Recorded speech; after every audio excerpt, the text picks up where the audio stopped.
Are you ready for drinking? Drawing? What about laughing? Well, hold on to your butts.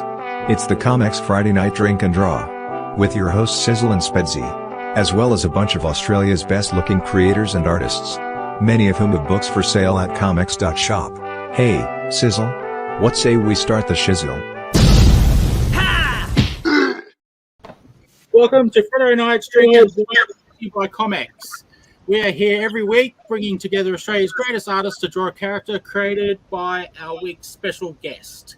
This week's guest is none other than Tim McEwen. And our artist will be drawing his character, Trevor. True statements. My name is Spedsy. Next to me is the guy who draws quicker than something that's quick. It's quick, Nicholas Cleary. Grease lightning. We've got Angie Spice next to him. Hey, Ange. Hey. Lauren Marshall, Lana Luca's mom. Whatever. The amazing. You just say whatever. Whatever. I'm here now. Can we get Nick May back? He's at least enthusiastic when at the intro. The man with the amazing bongos, Dave Dye. Peter Lawson, Torn Redgum, Billabong. Newbie with us tonight, DK. Hello. And of course, the man with the brown nose, with the hat, with the boss. It's Peter Wilson. Yeah, no. We're here to chat with the man behind, or one of the men behind Greener Pastures. We're here to draw Trevor Bovis, created by the man here, Tim McEwen and Michael Michelandos. A comic book from 1990, published by Kronos Comics and distributed by Gordon and Gotch throughout Australia and by Diamond in the US. Golly gosh, what a huge... a comic book read by Will Eisner, I believe. Wee. So he says. Well, he said. That he did. I know he never read The Devil's Toilet, so you got one up on me. So you're doing good. That's okay. I have. Tim, can you tell us where you got your start and where Trevor got his start? Where I got my start went. Oh man, that's always a really hard question. I think I'm a lot. Yeah, sorry, you're not here, Nick. Nick's not here. Anyway, next time. I think like a lot of people that when you interview a comic book artist, that your best is going to cause problems. Stand up, Tim. I don't want to show anyone up. So yeah, like a lot of comic book artists, when they're interviewed, I don't know when I started. I've always been drawing. I can't really remember the first comics that I drew. I feel like I've been drawing them forever, like comic strips or characters or what you'd call fan art now. Drawing favorite characters or things on television. And I've often tried to think about what I can actually specifically remember as being the first comics I ever drew. And I have a vivid memory of sitting in my first grade class, so sitting in first grade with a little notebook that my dad didn't want, little tiny notebook like a calendar book or a diary that had been given to me, so I've got something else to draw on. And I can specifically remember drawing page after page of sequential illustrations based on Lost in Space, which was obviously an important television show to me at the time, I guess. But drawing like the group of the crash or something. So, yeah. Look at Dana's gone over. The problem with phones. First day in room 5. Sorry, Dave, what did you say? Stretcher room 5? No? So you've been drawing for as long as you can remember. Yeah. Did you have a character? Who was your first character that you remember designing, creating? I don't know that I have one actually. Until I was actually drawing comics for publication. So what was like the earliest comic I had published was for like a local newspaper, like a suburban newspaper, and there was an insert once a month. I think it was a youth insert, a youth-oriented insert, and I asked them if they wanted a cartoonist for that. I did 2 regular comic strips for that. One was a pretty generic sort of superhero kind of comic strip, teenage superhero, and one was a comedy strip with a cyborg guy, which was never funny. But anyway, so he became a bit of a mascot for what I was drawing because I drew lots of illustrations for that youth insert as well. So he was in most of those illustrations. I think I was trying to find a mascot of some sort. Yeah. Did that superhero have a name? Yeah, it was Starstorm. Starswarm? Starstorm. Starstorm. Yeah. You nearly had me. I was like, Starswarm? Pretty good. Starstorm? Not bad. Okay. I'll tell 17-year-old me to... Yeah. My first character that I remember creating was Nasal Fluff. So, yeah, I can't talk at all. What was that? Okay. Nasal fluff. Nasal fluff. Okay, that's better than what I heard. Yeah. And then, so what about Trevor? When did he appear? Did Michael come to you and say, "Here's what I want," or did you team up, or what's the? Yeah, more of a team up. So you've heard other people like Gary Challoner and Tad P talk about the convention at. Oh, is Dave already like out of the blocks and away? Wow. Show us what Dave's got. Well, someone else have to do that on my screen. The suspense is killing us. Yeah. Yeah, Sorry, get Dave. slow down. Hang on, Dave. Here we go. Oh, make it out. Wow. Your camera's a bit blurry, buddy. Dave, 7 getting minutes? Are you pulling legs or? Crazy. That's what blows me away when I watch this show is how far you guys get in an hour. It's ridiculous. Yeah. Stuff is so great. I'm really excited to see what everybody's take is. It's such a great show. Then we spent a lot of time ragging on each other for how thinking, there's no way you got that far because I'm nowhere near. Yeah. Here's my first take. Nasal fluff. Nice. He's back. Wonderful. So The yeah, return of nasal fluff, the second blowing. so people like Gary, Tad, and like Dave DeVries, they talk about the convention that was on at the Sydney Opera House, and that's where I met Michael. So we were, if I remember rightly, we just finished our Year 12 exams. It was the summer holidays after final exams, and we just happened to sit next to each other in the audience, and struck by friendship. We didn't really see or make contact with each other very much after that. I can't remember now who made first contact, but we ended up doing a couple of short comics together. He would write a comic and I would draw it. And in fact, you had Bo on a couple of weeks ago, and that was one of our first published comics. It was in his magnum opus comic. Oh, wow. We did a little horror thing called For the Love of Cockroaches, like a little horror thing. So we did a couple of short things like that, and then I think we kind of, again, lost contact for a little while. But we were both in tertiary education by that stage, and Michael contacted me and said that he was at the University of New South Wales, and I was at the University of Western Sydney. Mm-hmm. And he said his uni newspaper wanted a comic strip, and he wanted an artist for it, and he didn't care if it was somebody at the uni or not. He thought he'd ask me. But he couldn't think of an idea. Yeah, Tharunka, that's right, Daniel. That was the name of the newspaper, Tharunka. Oh, wow.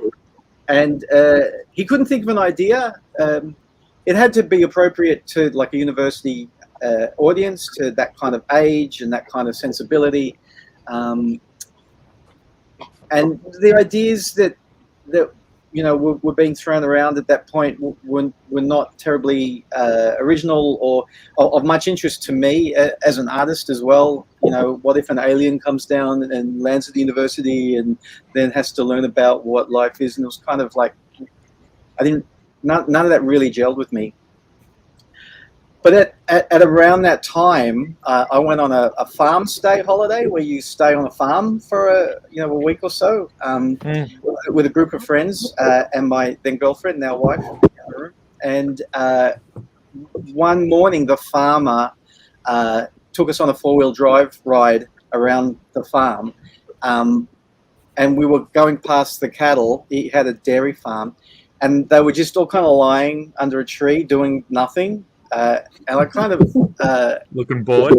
Yeah, they made the joke. What do they do all day? And he said, "Well, they chew the cud. See how they're sleeping under that tree? Well, this morning they were sleeping under that tree, and that's about the extent of what they do." And it was at that point that the actual, you've got the comic there, Rob, like it's the first 4 or 5 pages of issue 1. I love this origin. At that point. Where Trevor just gets up on his hind legs and knocks on the farmer's door and says, "I'm bored, can I come in?" So I took that kind of concept. Yeah, that's it there. It's basically what I was looking at when I was on the farm. And it's kind of incredible how something like that just can come fully formed in your head, almost like watching a movie. So I gave that to Michael. I said, "How about this for an idea?" And I can't remember how soon he got back to me, but it was really quick that he got back to me with like a couple of paragraphs that outlined what the whole story would be, like beginning, middle, and end.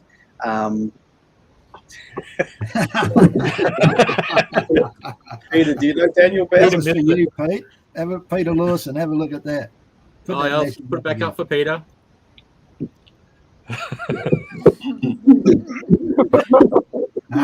Yeah, shut up, Daniel.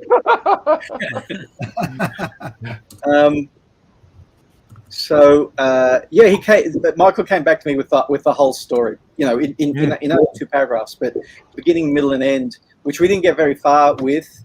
Hey, Dave, didn't get very far with the initial comics, but what we're doing now is like trying to finish off that story, which Michael had at least the seeds of way back then. Yeah. What you're doing now, you say? Yeah, exactly. In Adventure Illustrated with Gary. Yeah. Oh, I'm a bit slow.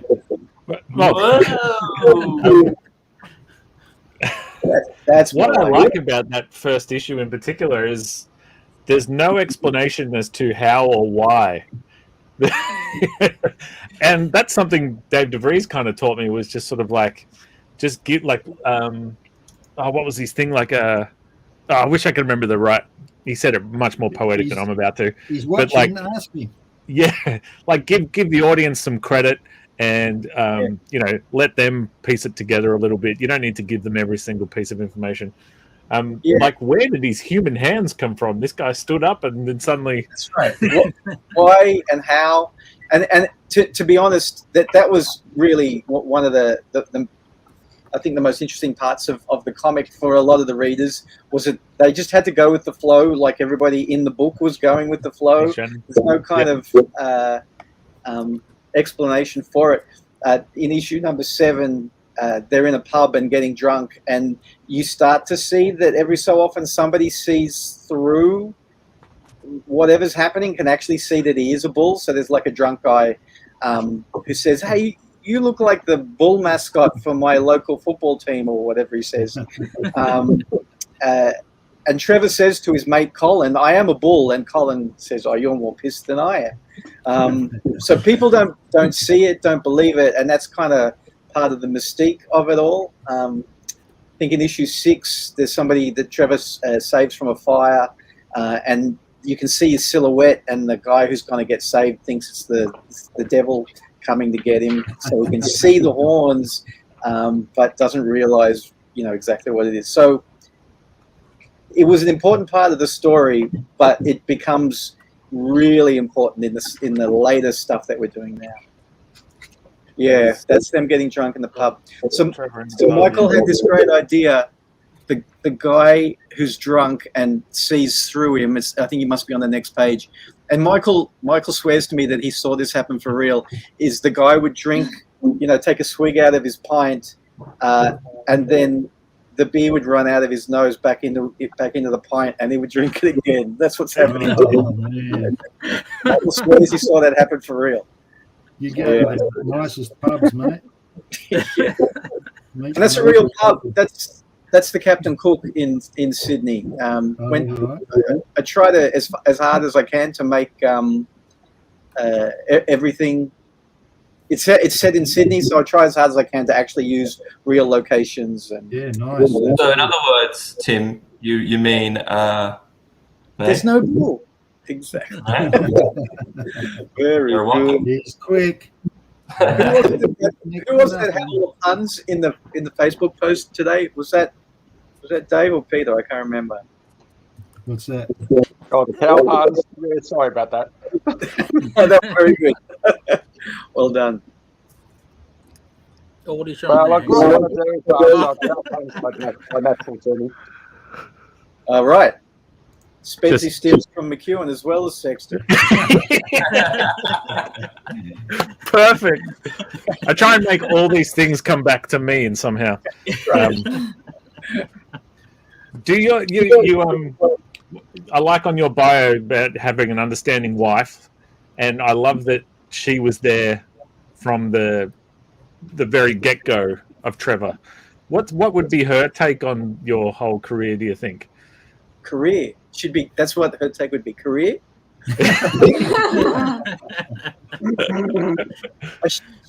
She loves it. She's she. I'm trying to think of a good way to say. She wouldn't still be here if it wasn't for how much she loved it and supported it. But no, she's like totally on board with it. I can remember when to use a very old-fashioned word, when we were still courting. One of the first times that we hung out for like hours and hours at a time was she sat with me on like a Saturday or a Sunday afternoon at my place of work, right, where I was a graphic designer, where I was doing comic book artwork and then using the photocopier to reproduce panels and retrace them. And that she's had it the whole time. She knew what she was getting into. Oh, that's looking awesome, Dave. That's looking awesome, man. That's big hamburger muzzle. That's rad. Yeah. Very good. Oh, man, look at that. On your Pete. Oh, nice. Yeah. Wow. The issue... I can't more funny, so... Good one, Spedsy. It's coming up. Oh, looking good, right? I can't show you. I'm just giving away how I cheat with my doing hands. I'm not cheating. No, that's the way I do it It's too. called constructing. Exactly. No cheating. If you were a student, I'd be Now, if applauding. we're going to talk about cheating, I've actually Who's got drinking? people who've got something like this already. I don't think they did that in the last. Hey, 90 minutes. Michelle. Oh, that's cool. That's Michelle. Yep. Who did that?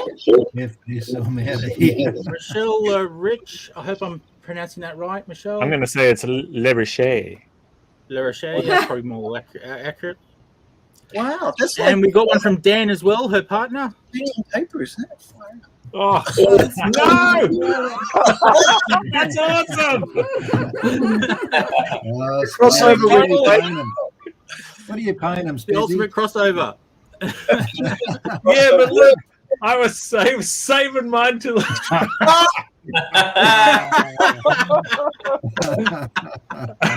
I wasn't going to reveal my where I was going. Oh, we'll have to start again now, mate. You mean where Trevor was going? Yeah. Oh, yeah. We know where he was going. Yeah, we know. Yeah, for those playing at home, Green Pastures 4. Oh, right, the thinker. Ooh. The stinker. What is it? The stink. Oh, son of a. Everyone's beating me to my jokes tonight. We were making that joke. You're careful, Tim. They won't invite you back if you start showing them up like that. I'm waiting for Rob to have a look at the screen now. Yes. That's awesome. Don Ticchio's watching. G'day, Don. Oh, hey, Don. Well then, Tim, on the sort of the family jaunt, do your kids know what a big sort of impact you had and Trevor had on the Oz comics scene? Do they appreciate it, or? Yeah, especially my son. My son makes comics, so he's fully invested in what happens. He's been at comic conventions and zine fairs, printed his own comics, and so he's been doing that for a while. But yeah, they absolutely know. What was it, about a year ago? Just over a year ago, when the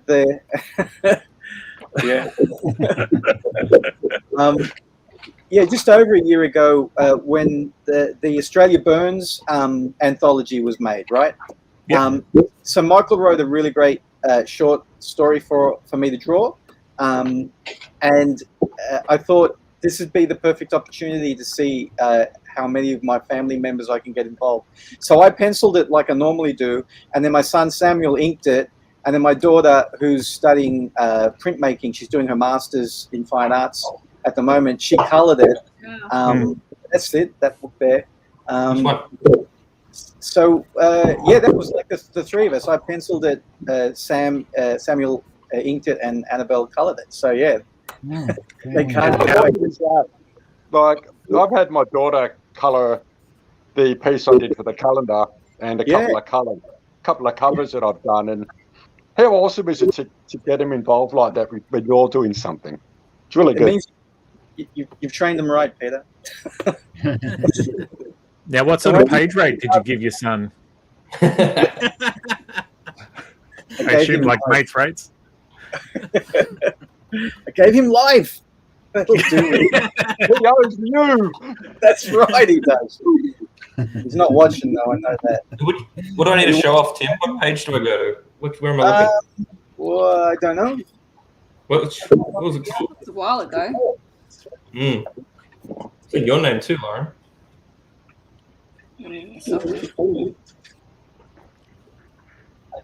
I can't find my copy in my portal. Like, you guys are much quicker with your portals. Thank you, Tim, for watching the show. That's I've been loving it. Deep cut It's references really you got going on. I love it. Can I don't know, if I put it up to the screen, you'll... Do it. I'll get back on my... I'm right near the back. Anyway, that was us there. The headliner. Oh, yeah. I remember that one. Oh, nice. Yeah, that's a good one. Wow. So I asked Samuel, do you want to pencil it and I'll ink it, or the other way around? And he said, I think it'll be easier if you pencil it and I'll ink it. But we haven't had a lot of full stories in color, so it was great to do that. And Annabelle has never done computer coloring like this before, and isn't into comics like Samuel and I are. And she kind of freaked out a little bit and was going, "Whoa, no, I'm not going to do this." But she, like, there was such a great job in the end. It's one of the best things we've done so far. So it was so great to have the two of them. So next time I'll have to be Michael's daughters, because I know one of them makes comics and I've seen her comics and they're really great. So we'll have to see if we can make that happen for a short story at some point too. Because did you teamed up on like a piece, like a Marvel Celestial thing a couple of years ago? Oh, that was just me. That was just you. I did that was for an exhibition being run by a local Sydney cartoonist, Glenn Smith. He's been around for years as well. He does an art festival every couple of years to coincide with the Sydney Biennale. So the Biennale is a really important art festival, and he calls his art festival Biennale, and he runs it at the same time. So it's all lowbrow stuff, and he has a sci-fi exhibition and a he had a punk rock night where there was bands playing and all the art was punk rock related. And that was for the sci-fi exhibition. And all three of us were in that. Samuel, Annabelle, and I were all in that together as well. So that's probably. I remember I was following it on Instagram, and I got the impression it was a family thing. Yeah, so we were all in that as well. Yeah. I actually owe you a bit of. You kind of. I felt legitimized years and years ago. I did a comic book called Badly Beaten Boy, and I put it out. And yourself and Darren Close both followed me on, I think, either Twitter or Instagram at the time. And I was just sort of like, I have arrived. And then I hadn't arrived, it turned out. But I just remember that. You arrived prematurely, did you? Yeah, you could. I might say. Done that before? He hasn't got the reputation for that. Who have you been talking to, Peter? Mrs. Spedsy? So we've touched on Adventure Illustrated and then Australia Burns. What about, you've also... That's awesome. You've also appeared in Decay and Issue 1. What else? Can you tell us anything about all those sorts of experiences? How Sam Young is a dude and so issue 1 was a really exciting time in Australian comics, and so the Greener Pastures comic strip appeared in the Thorunka newspaper as a Sunday comic strip size, and we did 12 episodes of that. Michael and I kind of finished our education. He wasn't allowed to write for the paper anymore. We both went overseas. And by the time we'd come back, we both independently were kind of ready to say to each other, I think we need to do this as a comic book. And we both went, yes, we do. And that's where the comic actually comes from, right? And at about that time, or as we were trying to get the comic itself ready, I was drawing the comic and etc. I also got involved with Issue 1 Comics, which was run or at least begun by Sam Young. A bunch of other people got involved. It was definitely a group effort, pretty early on. But Sam Young was the figurehead there. I kind of I helped them with graphic design and making stuff print ready for a little while and that kind of stuff. But we had OzCon. Was the convention at the time. I missed the first one because that's while I was overseas, but at the second one I was sitting at the issue 1 table and signing there, and then by the third one we had our own comic to sign at.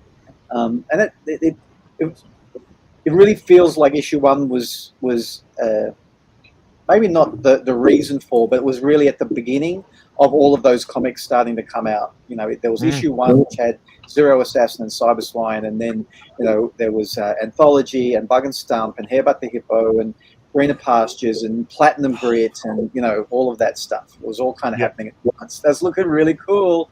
That's awesome, Dave. That is awesome. Yeah.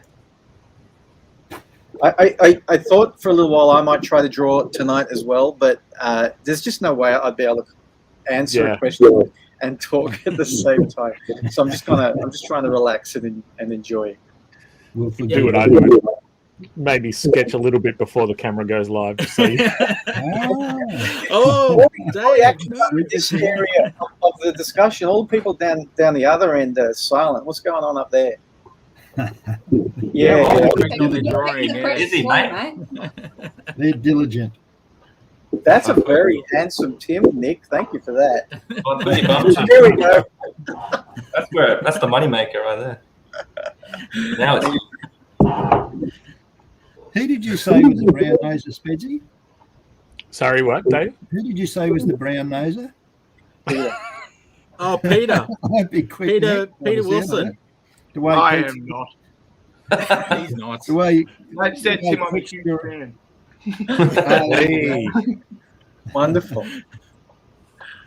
Hey, Tim, you said that, not you said, you used to live in Perth, correct? No, never lived in Perth. No. I visited a lot. I visited a lot. I love Perth. Never lived there, though. Because I know you were was it yourself that was involved in the Ledger Awards as well. Yeah. So Gary Challoner and I were running the Ledger Awards, and yes, it's just been handed over to Bruce Mutard, who's now doing them, and he's living in Perth. So yeah, the last one was in Perth, but Gary and my idea was always that we would try to get the awards around the country, but we were a bit slow with that. We held it in Melbourne and Sydney and didn't really get much further afield than that. So I'm really glad it's in Perth, at least last year, probably next year as well. And I nearly had it in Brisbane one year as well, but that kind of fell through. But it's something that should move around. So yeah, I'm glad to see it's way over to the west for a little while, and moving around like it should. It's a great scene in Perth. Oh, huge scene. Yeah. Yeah, I was in Melbourne for a few years, and then got to Sydney for about 2 or 3 years. And then I think it was 3 and 3. 3. What? Oh, was it? Yeah. Is it 3 and 3 or 3 and 4 in here? Anyway, yeah. Oh, right. Yeah. So yeah, like my family, is integrally involved with all of that stuff. They all turn up, and so yeah, they know what the go is. Hey, Pete. Put him through the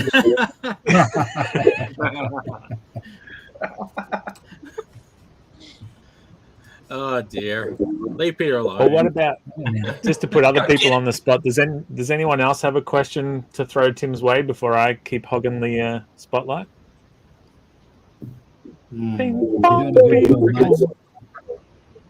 What's that? You're doing a good job, apparently, Spency. Oh, all right. Come on. Tim, what about your work with Decay? I've not seen that issue. What did you do with Darren and Decay? That was really good. Anytime somebody gives me an excuse to draw a comic, I try to jump at it. So when I heard that Darren Koziol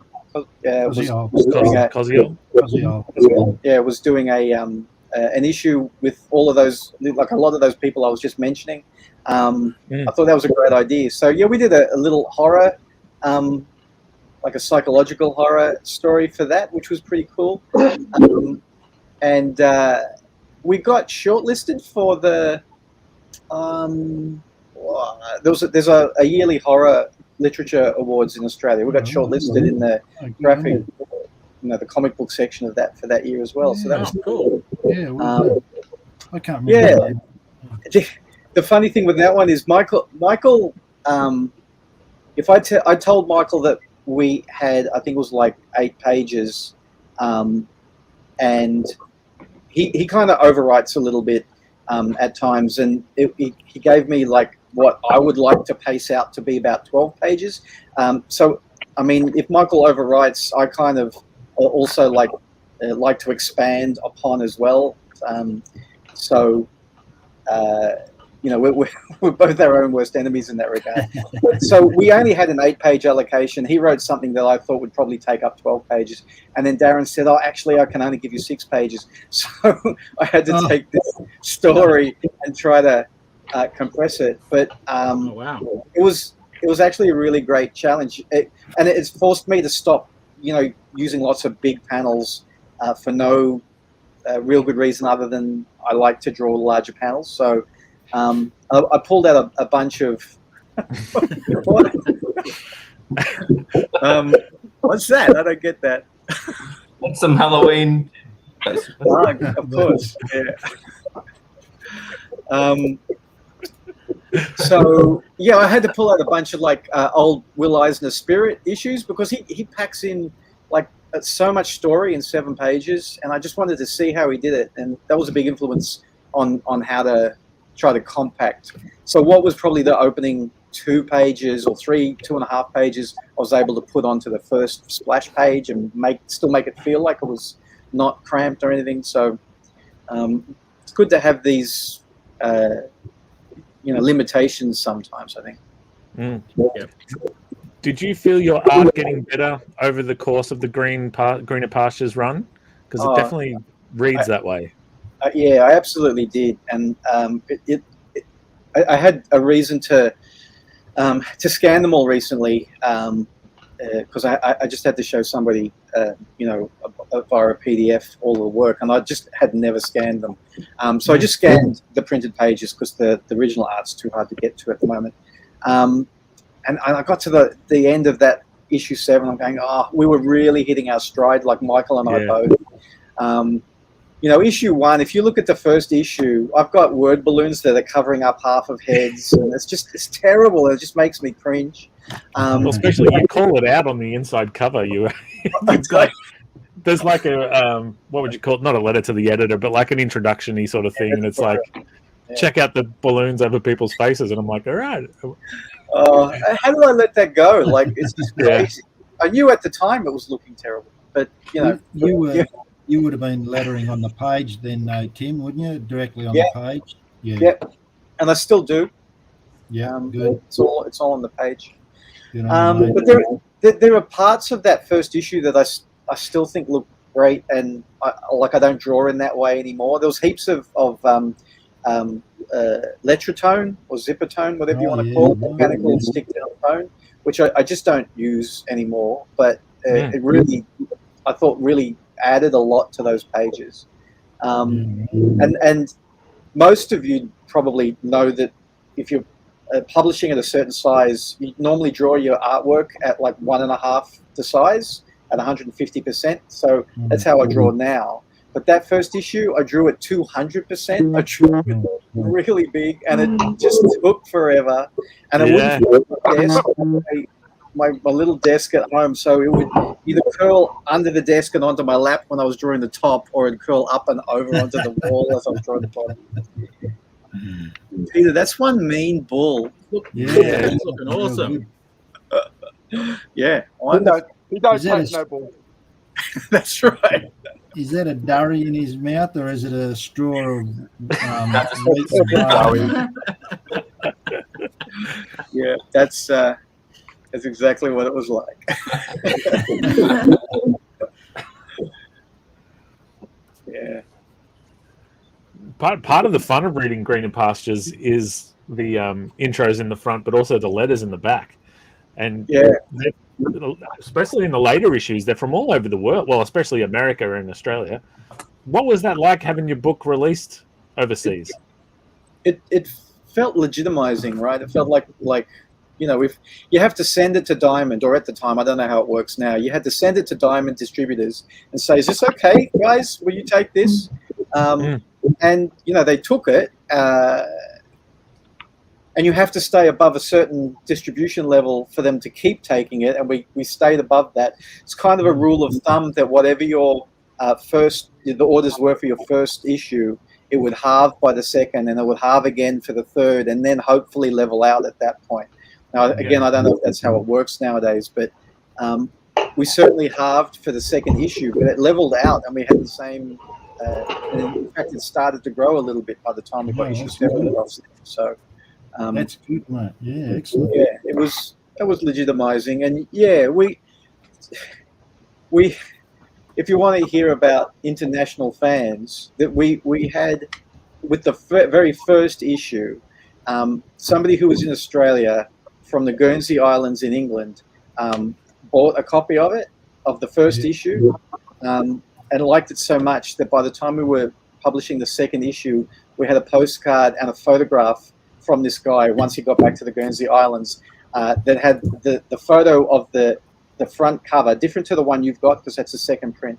The front cover tattooed on his chest, like huge size on his chest, where the nose of Trevor was the nipple on his chest, so that he could put a nipple ring where his nose was like a nose ring. I was like, well, I think we're doing something right. If somebody, I looked him up a little while ago. I can't remember why. I looked him up a little while ago to see if he's on Facebook. Everybody's on Facebook, and he's still there, but his Facebook profile's pretty locked down. But he's a sailor. He like races, sailboats, etc. And I think he builds them as well. So every so often there was a photo there without his shirt on, and the tattoo's still there. I go, it's not a dream. He's actually He wasn't making all it. that hair on his chest. Yeah. Tim, you know, looking at Trevor, you know the colouring of him. He's a caramel with the white. You know what a Guernsey bull looks like? A Guernsey bull is a dairy like bull, and it's those colours. Excellent. I knew that. That's what we did it may have for. been something. Yeah, that's the colouring of a Guernsey bull. Michael and I once went to the Royal Easter Show, right? The agricultural show in Sydney, to take some photos of us with cows and bulls, and we brought the comic to kind of put in some of the photos as well. And we were talking to one of the owners of the cattle, and they looked at the cover and they went, "That does not look like a bull." No bull I've ever seen. So I don't know. Some people think it's, okay. Some people think there's no. You know, people that are around them all the time, it's got to look like a photograph to them. Then they'll say that looks like a bull. They won't accept the cartoony, caricature type thing. Yeah, exactly.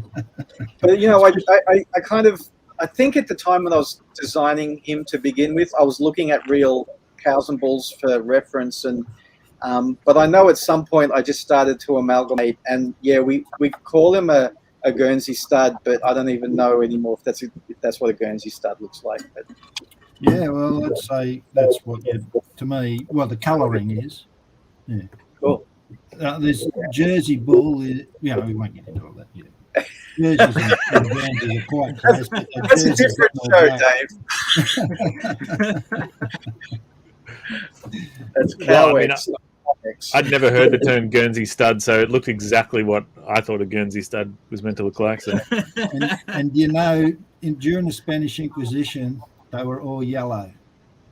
Right. Wow. That's an in-joke. Okay. For everybody playing at home, that was just like, what? The first episode. If they're regular watchers, though, they'll know. Yeah, that was for the deep cut fans out there. Yeah, right. Tim, you got you unlocked an achievement when you not only turned your hobby into Greener Pastures, but then since Greener Pastures, you teach visual arts and storytelling in a visual medium. Can you tell us a little bit about that sort of part of your journey? Yeah, I actually really enjoy that. I teach. Yellow, Spanish, Espanol. Fabulous. That's multi-layered, that one. Nice work, quick. Work quick. Yeah. He's the think man's cartoonist. So yeah, I teach at JMC Academy here in Sydney, and they've got campuses in Brisbane and Melbourne as well. I teach animation and gaming students how to draw, basically. I do teach a little bit of animation, but I'm not an animator myself, so I only do very kind of basics of that. But I teach all the important aspects of drawing, perspective, and anatomy and construction, and character design, environment design, all of that kind of stuff. And we also do visual storytelling. So we do a little bit of storyboarding, we do a little bit of comics, we talk about the crossover and the differences. And at the moment, because we're not in lockdown anymore, but we're only opening the campus little by little. And we're not doing live drawing because I was running evening live drawing classes as well. So we haven't started that yet. But to keep the students kind of engaged, that's usually on the Thursday night. I've been running a thing called Comics Boot Camp instead. So every Thursday night we do we did like 2.5 hours worth of a certain exercise in comics, like a jam comic or, laying out a script or something like that. So my motto is always, more people should draw more comics more often. So if I can instill in students how great comics are, then I'd take every opportunity to do that. Good on you. Yeah, that's awesome. Wow. I called it Comics Boot Camp, and I kind of wish that I'd called it something else now, because the motto that I use to try to get them excited about coming along, whenever I put the little announcement in our, we use a thing called Teams, so to make announcements and stuff. So when I make the announcements of what we're going to do this week or whatever, I always end it with, so come along on Thursday night because we're going to make comics or die trying. And so I wish I could call the club that instead. Make comics or die trying. So, yeah. I get them all fired up, mate. Then 50 Cent will come get a lawsuit from 50 Cent. So, really? Or Get Rich or Die Trying, his first album or his second album. But anyway, I don't know if they can claim that as a copyright that saying, mate. That's right. And I'm going all over the place here, but where did Trevor go for all those years, and what inspired you to bring him back? Cool. So I'll answer that in a second. Dave's holding up another great Australian comic there. Been hijacked. Yeah, exactly. 20 panels or die trying. That was great from Nat Carmichael, that book. And we did a five-pager in that, I think it was. Hang on, what do we got here? One, yeah. Two, three, that one was four, Die Bull Die. Five, yeah. In colour? Yeah, one of the few times that we've done a colour comic. Oh, great. Nice. Yeah, that was good fun too. Yeah, I just reread that one when in preparation for tonight. It was a good story, that one. Thanks. Yes, well done, Tim. So Rob, that's the big question, right? Why the huge hiatus? It basically was just that life got in the way. We both got jobs and mortgages and all that stupid bullshit. So it just got harder and harder to try to do the comic on a even a semi-regular basis. You'd want to get an issue out a year, and it just became really hard. You guys blow me away. Like when I hear you guys talking about how many different comics you're doing at the moment, how many pages you've done, I don't know how you do it. It's just incredible. So anyway, neglecting our families. Yeah. So it just kind of faded away, basically. And every so often we do a short story, like some of the ones you've talked about there. Every so often I felt like I was ready to commit again, and I'd ring up Michael and say, Mike, let's crank up the machine again. And he'd go, I can't right now, blah blah blah. And then every so often he'd ring me and go, okay, Tim, let's do it. And I go, no, I can't do it at the moment. Let's talk again next year.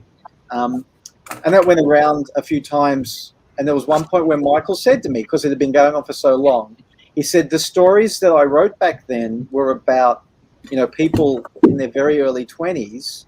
And that's not us anymore. And I don't know that I can write that story anymore. Yeah. It was at that point where I said to myself, and probably to him as well, so that's some of the new stuff there. Where I kind of said, you know what, Mike, you're right. I guess that's it. Let's put a pin in it, and well, that's great. Awesome. Going off, Dave. What great depth in that. That's so great. Beauty, Dave. Yeah. Wow. So I kind of said, you're right. We were writing stories that we're not really kind of able to write anymore. Yeah. So another few years pass, and I heard about a comic that I really used to like in the 90s called Hepcats. It got up to issue 11 and it ended on this amazing cliffhanger, and then that was never heard of again. And it's like people still talk about it. It was such a great comic. But the guy who wrote and drew that, Martin Wagner, out of the blue, told all of his fans, because there was still a couple of like Yahoo groups and whatnot, said, here's an 8-page mini comic I've done where the characters are now, right? So 10 years later, no explanation. This is the relationships. Here's a comic. And I said to Michael, what if we skipped all of those years and we look at Trevor now? And I can still remember standing at a comic convention, on the comic convention floor, with Michael and a few other comic book people. We were just standing in a circle chatting. And And I said, "Oh, Michael, I've had this idea," and I just said, what I learned about with Martin Wagner. I said, what do you think about that? And he's going, "Yeah." I'm like, "Okay, all right, well, let's think about that." And then the conversation kept on going with, all the other people who were there. And like 5 minutes later or whatever it was, I looked across at Michael again, and he's just kind of like this. You're writing it now, aren't you? He's going, "Yeah." I knew at that point we were on, right? It was back on. So we've skipped all of the years from like early university, and now we're looking at Trevor, kind of middle-aged like us, and back in business. It's back on, and that's right. We had rotary telephones with a swirly cord and everything. So yeah, now we're doing Trevor in that middle age, and it's kind of there was lead up to this point of the story, but this part of the story was always going to happen. So what you were just showing on screen a moment ago, Rob, with that man walking under the ocean and coming up out of the ocean at Sydney Harbour, Michael actually has reference to that in that first couple of paragraphs that he sent to me way back in 1990 or whatever it was. So it was always going to get to this point. So it's really exciting that we're there, and I feel like if I was trying to draw that back then, I don't know if I could have even. So what I'm drawing, I feel pretty comfortable with the quality of the artwork, and I mean, I love your early stuff, but that stuff is on another level. That Adventure Illustrated stuff. You wait till Adventure Illustrated #2. The pages in there I really love. I'm just going to bring up a page. Let me see. Please do. Exclusive. Your inks over the last few years, Tim, and I reckon your inking is something I've aspire to. It's really thanks, good. mate. Really good inking, mate. But sometimes the students ask me what my favorite part of the process is, and whatever part I'm doing at any point, that's my favorite part. So the penciling is my favorite part when I'm penciling, and the inking is my favorite part when I'm inking. And I always think that drawing comics is so laborious that if you don't really love the action of doing it, then you better get out, because it's a long time at the coalface. So I just love the action of the brush on the paper, and the cross hatching and all of that stuff.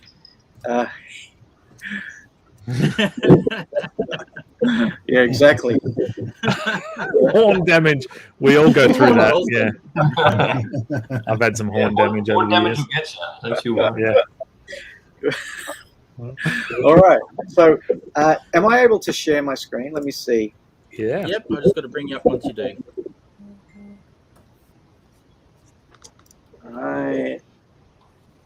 I've got to give it. It'll just take a few seconds. It's also asking me to give permission, so give me a second. Oh, okay. Yeah. Permission granted. That's simple. Just wave your hand and Thank say you, permission Spenty. granted Thank you. in a weird voice. All right, talk amongst yourselves while I try to figure this out. I can bring up some pictures while you do that. Yeah, show us some art that's been into that time piling up. We've got Robbie Donaldson sent this in. Oh, excellent. Bring it up twice so everyone can see it. Yeah. That's brilliant. Cool. Good one, Robbie. Robbie makes his return to the show next week. First time in a while, Robbie Donaldson. Yeah. Oh, he does too, does he? Oh, awesome. And Nick May got his power back, so he quickly whipped this together. Yeah. It's Mad Trip. Oh, Mad Cow. That's right. I'm not allowed to give blood because of mad cow disease. Oh, Who said that? I was in England. I was in England when that was happening, and when you go to give blood, they say, "Were you in England when mad cow disease was around?" And you go, "Yes," and they go, "Well, we can't take your blood." Wow. And then That's my excuse anyway. No, it's just so weird. That's like me not being able to give it because of a toilet disease. It's like it's weird. Who's- this one's from Davo77. Davo, wow, that's great. Nice work, Davo. That's cool, Davo. It's Well different to done. your normal style. Good one. Good late 80s, early 90s checker pattern there. What about that one, Sizzle? Oh, nice. I didn't. Oh, you put that on there. I didn't see that. Excellent. That's a good one, Desi. That's good, man. Hey.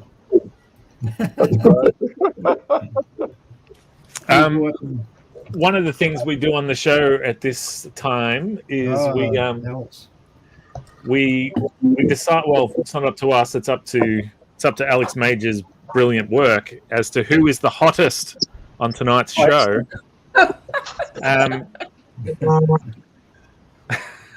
Now, before we go silly, so Alex Major unfortunately couldn't be on the show tonight because he was hit by a car yesterday.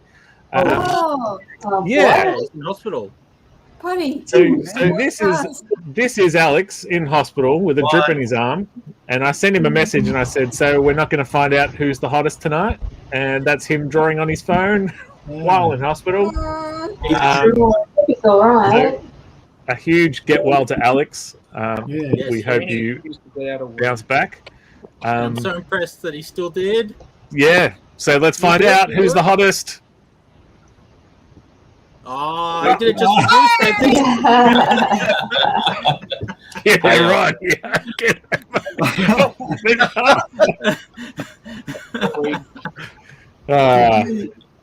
Yeah. Now, we lost someone else so upset. Thanks, Alex. When he said that, I was like, "Oh, that definitely points at me." But all right. Did you remember at the beginning of the show when Spedsy was arranging the pictures? He said, "Oh no, I've just got to be here. I've got to be here for this moment. I've got to be here." I remember. I like people in. I always know Lauren's always in that same spot. I just like to know where my people are. Strategic. I just message to you, Shane. Your messenger, an image. I can't get mine to share. Yeah. So. Thanks, Peter. So I've got a few people sending stuff in if just excuse me, I'm a bit slow. So Sky's Cavern Library asked earlier, I just saw it while I was talking earlier, why I was scanning. Is it for a trade paperback collection? No, it's not. I need to actually scan the original artwork, which is buried in the garage. I think I've got all of the original artwork except one page, which somehow has gone missing. But I need to scan the original artwork, not the printed pages. They're not good enough. So maybe, like, I'd like to publish a trade paperback, but I don't know. We'll see. I've got plenty of copies of the originals still around, which you can buy on Owner Indie if anybody wants to buy them on Owner Indie. Yeah, well, I'll get over there. That feels like a no-brainer though. A big, nice, splashy Kickstarter trade, something. See what Bert Newton's up to. See if we can get him to hold it up on TV again. That's right. Get the Cheese TV guys back together. Yeah, great. Where are those dudes? Yeah, we were on Cheese TV a lot. That was always great fun. Yeah. Were you? Yeah.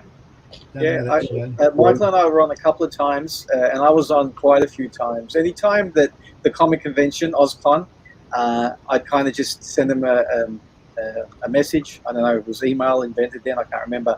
We would contact each other. I'd go, "Hey, the comic convention's coming up. Do you want us on? We'd love to be on." So That's really cool. Really cool. They were those guys. What you saw on the television, that was them for real. Like, Jade was genuinely excited to have comic book people on the television with him. Like, he really was. And we kind of got together again at a comic convention a few years ago. And they hadn't changed, and they remembered us, and they were so excited to see us again. And yeah, it was great. That's awesome. Well, DK, you with us? Yeah. You're not having the best of luck with your phone. Keep falling. Is that, What do you, Sizzle? Do you want to show some more art, or do I'll bring you want to go to the second? Tim was trying to share. So that's the. Oh, of course. that's the variant cover for Adventure Illustrated number 2. It's the first time you've seen or anyone's seen the complete artwork for that. I previewed the not quite finished artwork. So yeah, that is a premiere there. And Gary Challoner tells me that we're kickstarting on the 17th of November. So keep an eye out for that. Awesome. Cool. And if you're a Killer Roof fan, you definitely need to get in on that as well, because I believe that will coincide with the Killer Roo Kickstarter, and Killer Roo's going to do an Adventure Illustrated as well. So it's like Roo-vember is coming home to roost. So that would be the first time you drew Trevor since this one, I would assume. Yeah. Which would be would this be the first time you drew Trevor in a long while? The calendar. Well, no, I've been drawing pages pretty much continuously for the last couple of years, but of course. But that it's always sorry. It's great to have a reason to draw something that's not the regular pages, and that was a great initiative as well by Shane. So yeah, thanks. Yeah, kudos to Shane. Yeah. Me and my reviewers of the comics actually came up with the calendar idea. Yeah. Here's a late payoff. What's the more art? Oh, yeah, young Alex. Yeah, there's Alex. I still can't get up who did that because I got the message this morning that he was in hospital, and I'm like, what? Oh. Yeah. Cool. Well, we've got Peter Lawson's picture a bit more up close. Yeah. Cool. Nice work, Pete. Good one, Pete. And Lauren just sent hers over. Let's see if everyone can see this. Oh yeah. Oh, that's amazing. Awesome. It's coffee. Got too much coffee. Yeah. He's gonna score.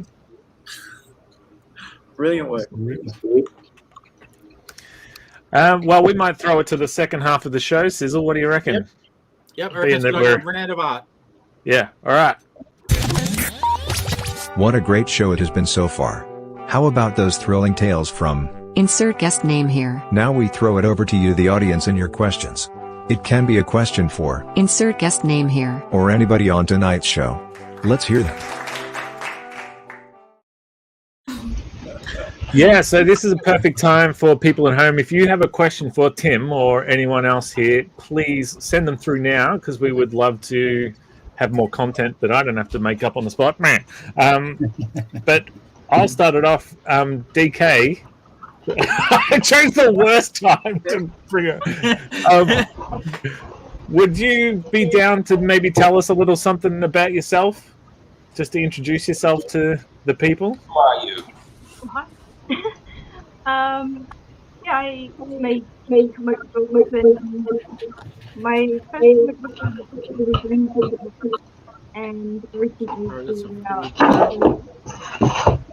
and yeah, I just do artwork and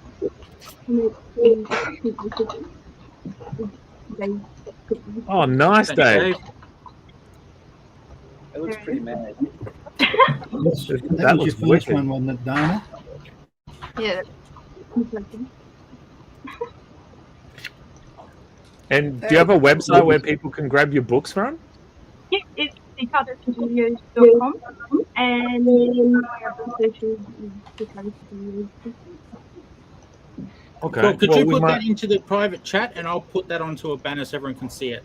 Yeah. Yeah, we just had trouble hearing bits of, so It yeah, we'll sounds get a it. bit playing up at the moment. We're getting feedback from, I think, multiple people. Yeah, so we'll put it up on the screen so people can see it. Because yeah, I follow you on Instagram, and some of your artwork is crazy, and your books look awesome. So, what about other people who are here? What do you want to tell us? Maybe something that you guys are working on, or Yeah, I'm working on a sick Dana portrait. Here we go. Why am I up on the screen? Shane's cool Press on the too. button, didn't you? Haircut. They look so similar. holy moly! The wrong button. The wrong button. I was going to say, what was I doing up there? They call you quick for a reason. That's wicked. Quick, not coordinated. What about? Shall we sizzle? Something was achieved this morning in the wee hours. Maybe you could tell us. I'll put DK's thing up there first. Oh, awesome! There's where you go, everyone, for DK's art. And for us, there is. Oh, I just pressed the wrong thing here. I keep doing that. It happens. It happens, man. Don't worry. It happens, doesn't it, Nick? It happens, mate. We've got presents.comx.studio. We made the target this morning around, I think it was around 10:30 my time. Hey. $2 over. Congratulations. So thank you very much to Jack. I know who the last person was for getting us over the mark. He actually bought the wrong comic, but we've sorted that out. He was supporting a mate, and he bought the wrong one. And that's awesome. That is so cool. Or maybe it was a low-key diss. He was just like, I'm going to support you, but not all the way. Not all the way. Yeah, so we've made it over target. Go there, check it out. We've got some stretch goals up now. Our first stretch goal is pretty generous. We've got 4 A5 prints, an A4 print, and some bookmarks in just one stretch goal. And so yes. Yeah, bring on presents. Yes, nice. Yeah. Yeah, so ComX Presents 2 obviously continues a bunch of the stories that were started in Presents 1. Speaking of which, I just picked up this baby this week, Presents Noir, and look at the cover I picked, Dave. Yeah, who's brown nosing now? Lovely, mate. Yeah, lovely. Great stuff. You can also, just to show you some more goodies, more brown nosing, picked up this as well. Because here's the thing about ComX.shop, you go there for one thing, and you can't help but pick up a few other things. Half a dozen. Oh, nice. Yeah. Cool. Zach George, who unfortunately can't be with us tonight. Yeah. Oh, 2 from Zach. Nice. Yeah. So, yeah, there's lots of cool stuff over at ComX.shop. Yeah, what else we got? Any questions over here? No. More love for Dave. More love for Dave. So much love for Dave. Thanks, Pete. That's Pete, isn't it? That would be helpful. I would look that thin if I stretched. Nice. We are getting lots and lots of comments we're not showing about Shane's beautiful beard that's been trimmed. But Shane's very humble. He's not putting them on the screen. No, he's not putting them on the screen. Tim, what's some other Australian comics that you enjoying or have enjoyed? Oh my god! Put me even going all the way back and not talking. It doesn't have to be Dave Dyle's Amazing Tales, but it can be anything. Well, it's impossible to get now. Pretty much impossible to get now. But at those old comic conventions at OzCon, we would share a booth with Trudy and Doug from Platinum Grid, and Platinum Grid is one of the best comics to ever come out of Australia. So they were always very inspiring to me. But you know what? One of the most amazing things for me at the moment, right, is that I'm in Adventure Illustrated. Like, we're serializing the new Greener Pastures in Adventure Illustrated. That's their idea there. And there was a point with Adventure Illustrated #1 where Gary Challoner, because he's the publisher, right, and he's got the other 2 stories, the other 2 of the 3 features, where he sent me the PDF to proof, and I opened the PDF and I'm going through the PDF, and at one point when it got to my pages, I'm going, this is not right. There's no way that my comics should be in the same publication as Gary Challoner's comics. He's an absolute hero of mine. From the first time I ever saw his art in Cyclone Comics #1, and to be at a point where Gary is texting me and saying, "Oh, I can't believe I get to publish your comics. They're looking so great, Tim." It's like, that's, I can't believe it. So regardless of whether or not I'm in the comic, Gary's work is always amazing. And I see ComX has done a few reviews of the earlier, like the Cyclone Redux that Gary published a little while ago. That work is so amazing. And I think I'd kind of forgotten how much his work influenced my work as well. I can really see it now much more than I used to, with the way that I use feathering and the way that some of my figure work operates, and even the way I make letter forms in some of the sound effects that I do is goes back to what Gary was doing with the Jackaroo back in Cyclone Comics. So he's, as far as I'm concerned, one of the best comic book artists ever to come out of this country and ever in the world. So yeah, it's real privilege to be in that. Yeah, it's scary stuff there. Just incredible. It's awesome. Just incredible. I'm lucky enough to have some of his original art. It's just I'm not an original art collector as such, but he's given me a few pieces, and it's just I look at them every so often and go, oh, that's right, that's the bar. He's on the show next week. Sorry, what was that? He's on the show next week. Yeah, good call. Yeah. Yes? Oh, cool. Gary Challoner, yeah. All right. I'm the warm-up. Yeah. Dear Tim, thank you very much for the copy of Greener Pastures 1. Welcome to the world of comic publishing. Good luck, and I hope everything goes well. Keep in touch. Yours, Gary Challoner, and that's in number 1. I got 3 of my heroes to write back. Gary Challoner, Will Eisner, and Dave Sid. Yeah, I was rushing it there, Dick. You're right. Yeah. It's like 5 paragraphs. I just like chopped it in half for a bit. It's like, yeah, just the gift that keeps giving. Reading these, reading these books. Cool. Well, we've got some more on in. Just to interrupt there. We have Angie. Does everyone see it? No. Oh, nice, Angie. Beautiful. Yeah, that's looking a ripper, awesome. Look at his drink. Oh, Mary good. And we have a. I like it's a green drink too. It's a green drink. Colors in general. Thank you, Angie.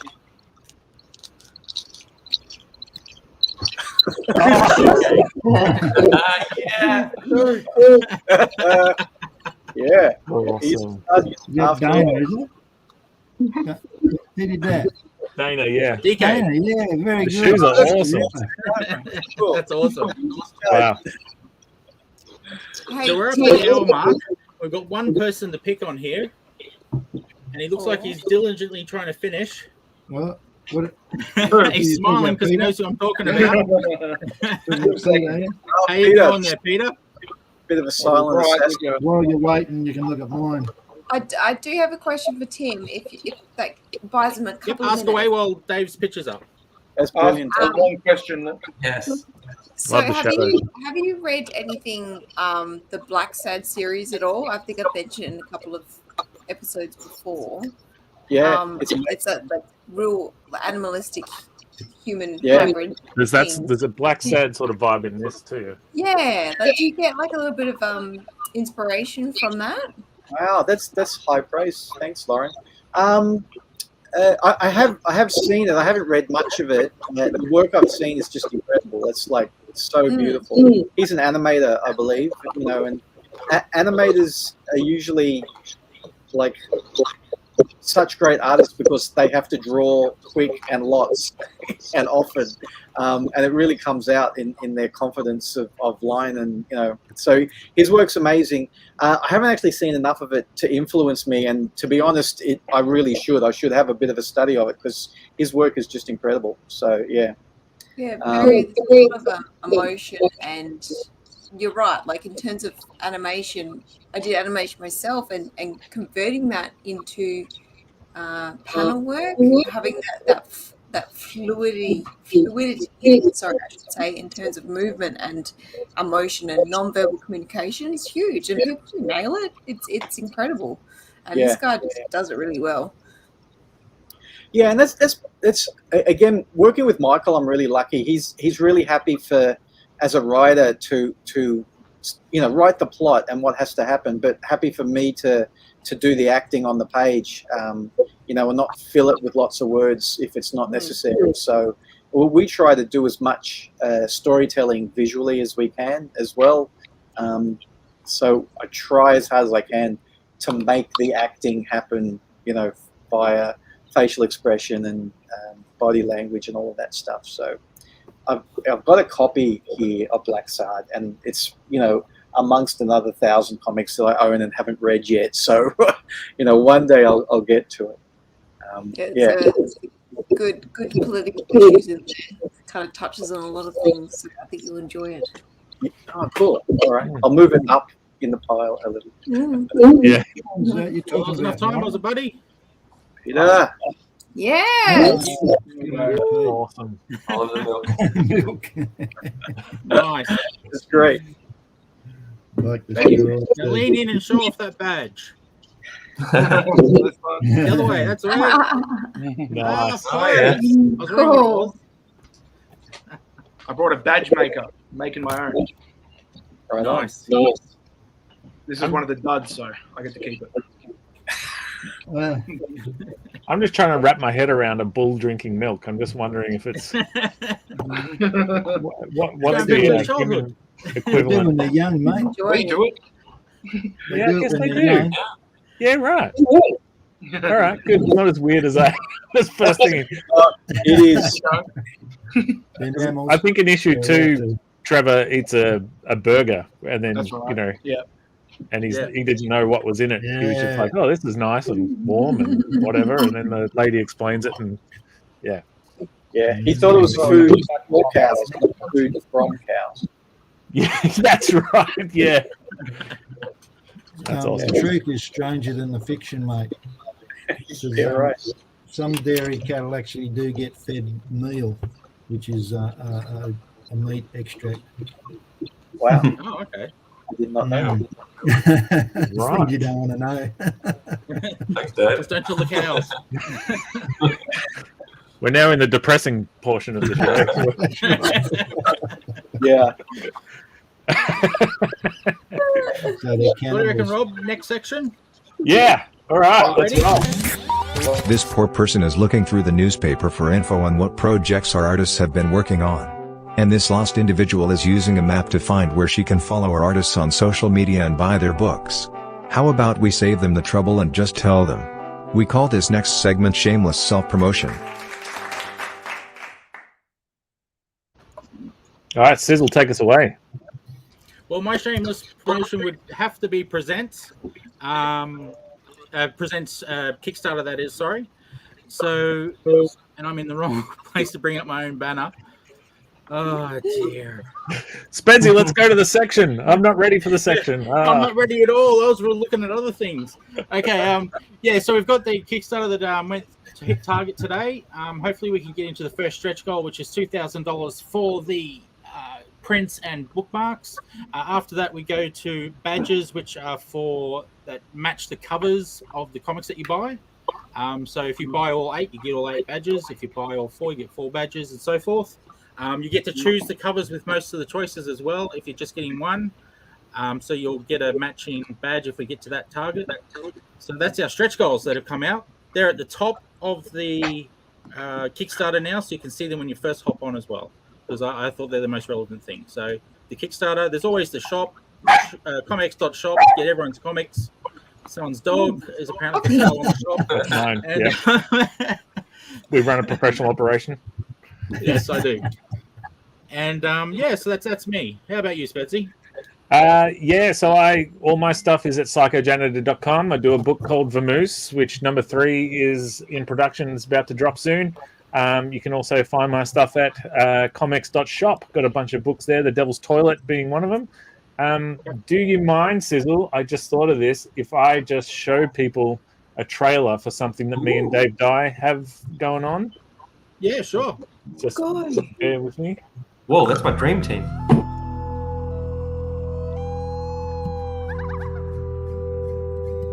Y'all see a lone rider come through? The one with the mustache. The mean-looking dog and the less than sunny disposition. I drew a bead on him, but he ain't one to stay in them crosshairs long.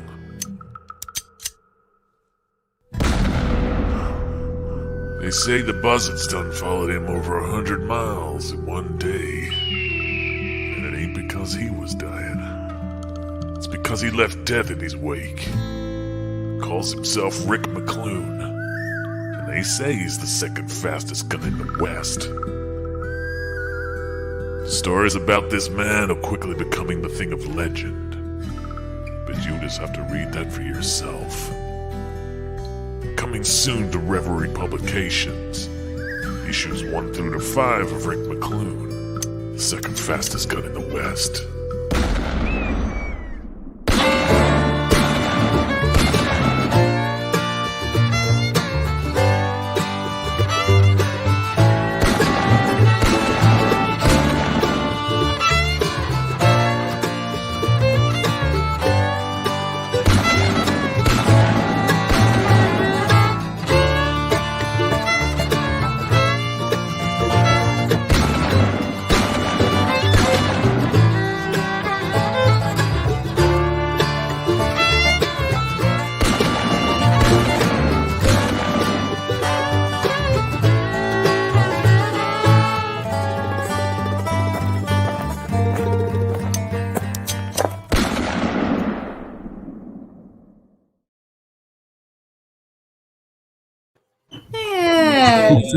November 10th. Yeah.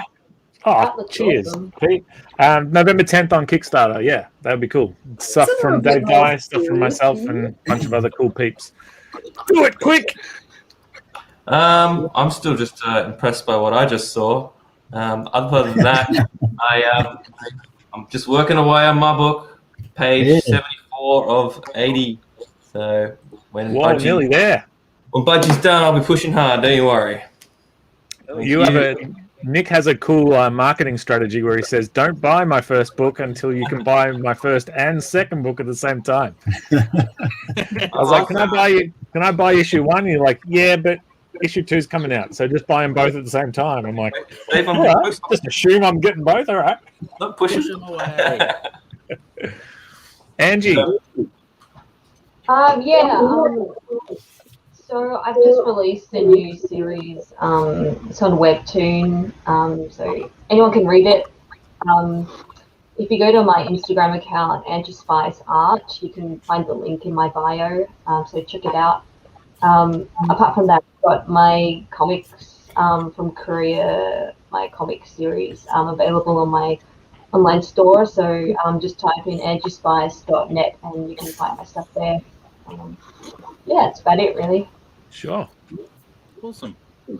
Lauren.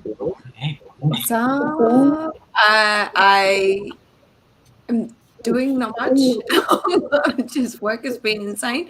I'm just actually wrapping up the issue for Bulk Comics that I've been working on. So I'm actually onto the colouring now. Ink's finished. So I finally passed that little hurdle, which has been amazing. But I'm also doing a cover for Old Man Rufus, which is awesome. And the cover's looking really cool. And that should be out. It's launching November 15th. From what I know off the top of my head. So if you need a cover from that, a copy of the comic from that, and you want a copy of the cover that I'm doing, jump on that. Young Rufus comes out shortly. If you back the comics, it should be ready to go. I know that Darren's wrapping up a couple of the comic books and stuff like that, but you can find me on socials at The Martial Arts, MARSHALLARTS. Awesome. Tim. That's me. I guess the easiest place to go for my stuff is greenerpasturescomic.com.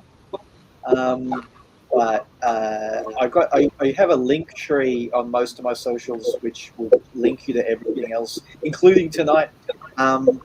So yeah, on Instagram, I'm just Tim McEwen on Instagram, TIMMCEWEN. To most of the places that we're on, I've just shared a lot of your links, just so you know, Tim. Fabulous, thanks. Yeah, Own the Indie is the place where I've got all my stuff for sale. Own the Indie / Tim McEwen. Thanks. Dave. All right, well, I've finished the lettering. Thanks, Spedsy. Yeah, that's available through the comic shop. That's Code of Honor. I finished lettering Time Fault, a story that Roger Skipton wrote. So they're the inked pages. And so I've finished inking and lettering those. Nice. And I have started on a story for, I don't know what issue of Moose. Number 3. Okay. I just finished writing that today. Oh, you can't see much there. You can't see much there, but it's the layouts. Awesome. Or the script. How awesome is that? It's hard to see. You can't see much. That'd make a cool behind the scenes thing too. But anyway, there it is. It took me a couple of days and had to get through that, but I finally nailed that, ironed that out today.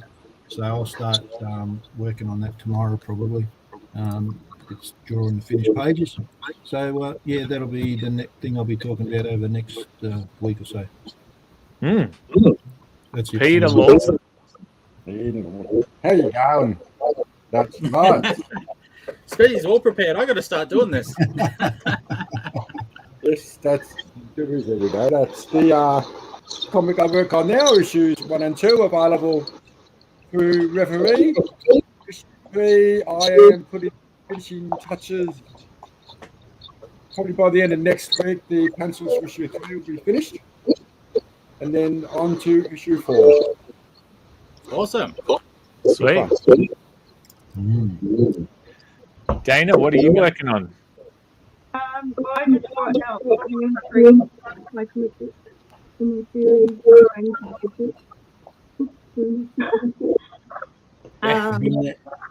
You didn't bring that one up? Make it bigger. Oh yeah, make it bigger. Sorry. Hang on. Bring the comics up again so you can see them. Oh, I got a wicked Grand Theft Auto poster too. That's awesome. Great. The cover's awesome. For those that can't hear Trina, she's got 3 books for Billy Bob and the Apocalypse, and the 3rd one just came out. Yeah. Very cool. What about Awesome. you, Peter? Yeah. Doing a lot of writing lately. I mean, bashing out the script for those 3. Nice. I wanted to include who gets that donut. Rob's doing the creepiest plug I've ever seen. I love it. Looming over last face. And I'm writing a script for The Moose 3. Oh, awesome. And Robbie Donaldson will be doing the art for that one. And I've got some great ideas for that one. I think that one's going to be really cool. Oh, we should have shown the picture that Robbie put on Instagram. Holy moly. He's going all out for this one. It's going to be really impressive. Yeah. I saw the picture first before I knew it was for Moose, and I was like, "Oh, what is that? I want to know more." And then it was like coming into the Moose, and I was like, "Yeah." He told me he wanted to push himself, and he really is. Yeah. Wow. Nice. But yeah, that's All about right. it. And okay, well, we'll go back to Tim because he forgot to talk about his Kickstarter. Yeah, I forgot. Gary will kill me. I mentioned it earlier, but yeah, we Adventure Illustrated number 2 kickstarts at the same time as Old Man Rufus, November, I think it's 16. So get them both because they've both got Killaroo in them. And, make me feel good by my variant cover, not Gary's variant cover. Show that I'm worth having on the team. Yeah, so keep your eye out for both those comics at that point. Awesome. Excellent. Well, I just want to say, Tim, thank you so much for joining us. It's been an absolute great. honor I'm so to have glad you. to be here. All those drawings from Trevor. Again, you've read the old comics, Rob. You know that in the back we would that we would print everybody's fan art, and we had a poster in every issue because I just love seeing people's interpretations of the character. So tonight's been a real treat. Thanks, everybody. Yeah, and just to add to your list of awards, we broke a personal best live viewers tonight with you on the show. So, there's another one for your website. Just put that there. And that'll look good. Excellent. I want to thank DK for joining us for the first time. Please don't be a stranger. We would love to have you. Thank you to Lauren and Pete for what do you call it? Harking the call, something to call when Zach and Alex couldn't be with us, or Zach and Nick. What is it? Yep. Responding to the call. Yeah, I swear I'm a writer and I'm inventing words. Thanks for doing it. Yes, thank you to everyone who's been watching. As I say, we broke a record tonight, and it's watching the number go up and up and up, and it was made me a little bit happy. So yeah, thank you very much to everyone who sent in art. Thank you to everybody who joined us. Thank you to Sizzle. Thank you to everyone who got our Kickstarter over the line. Go to ComX.shop to support the show by supporting all these people's books. And we're here every Friday. And next week we've got... Next week's the Jackaroo with Gary Challoner. Woo! Yeah. Jack. And I'm going to finish off with a shameless plug. Tim, and you can come back and draw too, mate. Come back. Oh, yeah, come back and draw sometime. Definitely. Yeah. Yeah. All right. Thank you. And I'm just going to go out with a shameless plug here. And DK, hang out after the show for just a couple of minutes. We all just have a little debrief. Okay. Don't have to. It's not a prerequisite. After this little video, everyone gets to wave goodbye, and then we'll go goodbye for real. Okay, cool. We're going to wave goodbye. Stay tuned. ComX presents Issue 2.